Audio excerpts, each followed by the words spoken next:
जय शिवराय भावांनो. तर शिवराज्याभिषेक विषयी आपण एक बॅनर बनवणार आहोत. तर सर्वप्रथम फोटोशॉपमध्ये 4000 बाय 4000 हाईट आणि विड्थ घेऊन एक डॅशबोर्ड तयार करून घ्यायचा आहे.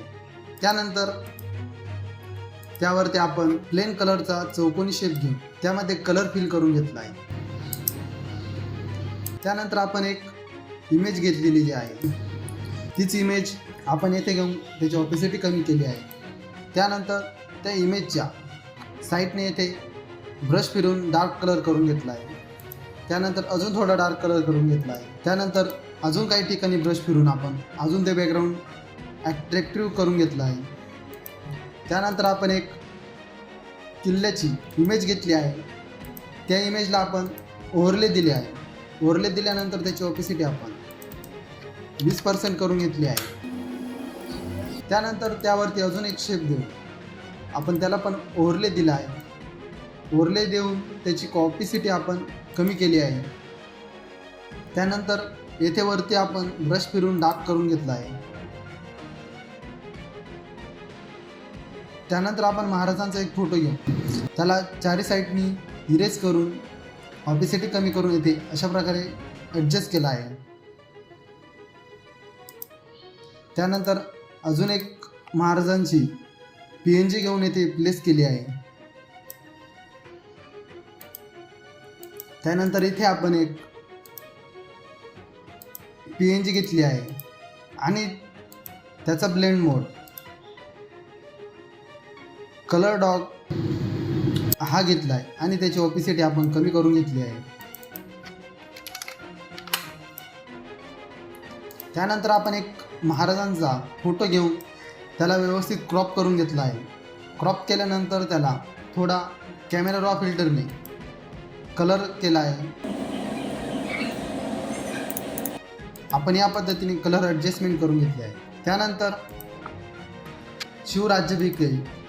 शिवराज्याभिषेक हा टेक्स्ट आपण इन्फिनिटी फॉन्टमध्ये टाईप करून घेतला आहे. टाईप केल्यानंतर त्या तिन्ही टेक्स्टचा आपण ग्रुप तयार करून घेतला आहे आणि ग्रुपला आपण बेवेल इम्बॉस हा इफेक्ट दिलेला आहे. तर यामध्ये आपण इम्बॉस घेतलेला आहे, चिसेल हार्ड घेतला आहे आणि डेप्थ आपण पूर्ण वाढवून घेतली आहे. त्यानंतर साईज पण पूर्ण वाढवली आहे.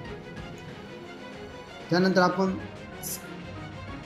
हायलाईट जो मोड आहे तो स्क्रीनचा होता, त्याच्यावर आपण ऑपेसिटी कमी करून घेतली आहे. त्यानंतर आपण त्याला कलर करण्यासाठी एक टेक्स्चर घेतला आहे आणि त्या टेक्स्चरला कॅमेरा रॉ फिल्टरने हायलाईट करून घेतला आहे. त्यानंतर त्या टेक्स्चरला Ctrl+Alt+G करून या ग्रुपमध्ये क्लिपिंग मास्क केला आहे. त्यानंतर आपण इथे एक टेक्स्ट टाईप करून घेतला आहे. त्याचबरोबर त्याच्या शेजारी पण एक आपण टेक्स्ट टाईप करून घेतला आहे. हा टेक्स्ट आपण मुक्ता या फॉन्टमध्ये टाईप केला आहे. त्यानंतर येथे आपण 6 जून शिवराज्याभिषेक सोहळा हा आपण पॉपिट फॉन्टमध्ये टाईप करून घेतला आहे. त्यानंतर येथे आपण एक चौकोनी शेप तयार करून घेतला आहे. त्यावरती आपण शिवराज्याभिषेक दिनाच्या सर्व शिवभक्तांना त्रिवार शुभेच्छा हा टेक्स्ट टाईप करून घेतला आहे आणि या टेक्स्टला व्हाईट कलर दिला आहे. फक्त खाली जो आपण शेप घेतला होता त्यावरती आपण येल्लो कलर देऊन घेतला आहे. त्यानंतर येथे आपण एक फुलाची PNG घेतली आहे. ती फुलाची PNG ते ठेवली आहे. त्यानंतर आपल्याला वरती प्रोटोकॉल ॲड करायचा होता. तर प्रोटोकॉलसाठी आपण इथे एक प्रोटोकॉलची PNG घेतली आहे आणि त्याला खालून इरेज केला आहे. त्यानंतर आपण एक शेप घेतला आहे. त्यानंतर जो फोटो होता तो त्यामध्ये क्लिपिंग मास्क केला आहे. त्यानंतर वरती चेहरा आणण्यासाठी त्या फोटोची डुप्लिकेट लेअर करून आणि वरती चेहरा होता तिथे ब्रश करून तेवढा विजिबल ठेवला आहे, बाकी आपण अनविजिबल केला आहे. त्यानंतर अशाच पद्धतीने प्रोटोकॉलचे सर्व जे फोटोज होते ते आपण लावून घेतले आहे.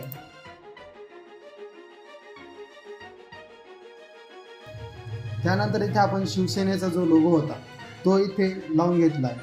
त्यानंतर या साईडला आपण अजून 2 प्रोटोकॉल ॲड करायचे होते, ते 2 प्रोटोकॉल ॲड करून घेतले आहे. त्यानंतर इथे आपण Ctrl+Alt+E करून वरती एक त्या फोटोचा आपण जो बॅनर बनवला आहे त्याच्यावरती एक संपूर्ण PNG तयार होऊन येईल.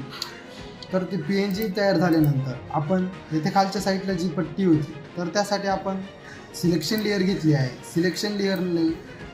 सिलेक्शन टूलने सिलेक्ट करून राईट क्लिक करून ते फिलचं ऑप्शन आहे, इथे फिल केल्यानंतर कंटेंट अवेअर यावरती ओके केलं आहे. हे केल्यानंतर खालची जी जागा होती ती फिल होऊन जाईल. त्यानंतर खाली जो प्रोटोकॉल होता तो प्रोटोकॉल आपण ॲड करून घेतला आहे. या प्रोटोकॉलसाठी खाली आपण एक चौकोनी शेप घेतला आहे. चौकोनी शेप घेतल्यानंतर त्याचा हा कोपरा जो होता तो कोपरा आपण थोडा गोलाकार करून घेतला आहे. त्यानंतर त्यावरती आपण शिवसेनेत जो लोगो होता तो प्लेस करून घेतला आहे. त्यावरती जे शुभेच्छुकचं नाव होतं ते ॲड करून घेतलं आहे. त्यानंतर शुभेच्छुकाचं जे पद होतं तेही आपण इथे टाईप करून घेतलं आहे. त्यानंतर येथे शुभेच्छुकचा फोटो जो होता तो घेतला आहे आणि त्याला कलर ओव्हरले करून व्हाईट कलर केला आहे. त्यानंतर त्या फोटोची डुप्लिकेट कॉपी करून या पद्धतीने ॲडजस्ट करून घेतला आहे. तर अशा सोप्या आणि साध्या पद्धतीने आपण बॅनर तयार करू शकतो. तर असंच नवनवीन बॅनर शिकण्यासाठी, डिझाईन शिकण्यासाठी आपल्या यूट्यूब चॅनलला सबस्क्राईब करा आणि व्हिडिओ लाईक करा. तर जय हिंद, जय महाराष्ट्र, जय शिवराय.